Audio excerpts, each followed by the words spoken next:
Dear students, দেখো তোমাদের সামনে ত্রিভুজের তিনটে কোণের সমষ্টি দুই সমকোণের সমান, সেটা আরও একটা পদ্ধতিতে উপস্থাপন করার চেষ্টা করছি।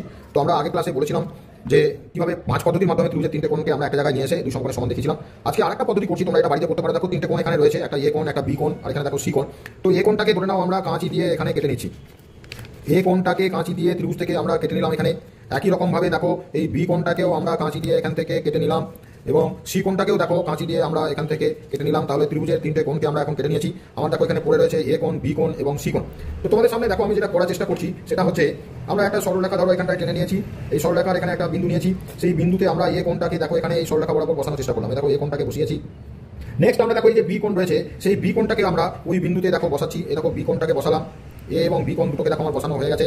থার্ড রয়েছে দেখো আমাদের এই যে সি কোণ, তো আমরা এখন সি কোণটাকেও বসাচ্ছি। তো দেখো তিনটে কোণ অলরেডি আমরা একটা জায়গায় বসিয়ে দিয়েছি, এ বি সি। তোমরা দেখতেই পাচ্ছ তিনটে কোণ মিলে কিন্তু আমার এখানে 180 ডিগ্রি একটা কোণ তৈরি করে দিয়েছে। এই যে নিচে সরলরেখা বরাবর একটা 180 ডিগ্রি একটা কোণ আমরা পেয়ে গেছি। অর্থাৎ এ কোণ প্লাস বি কোণ প্লাস সি কোণ তিনটে কোণের যোগফল কিন্তু 180 ডিগ্রি আমার এখানে প্রুফ হয়ে গেল।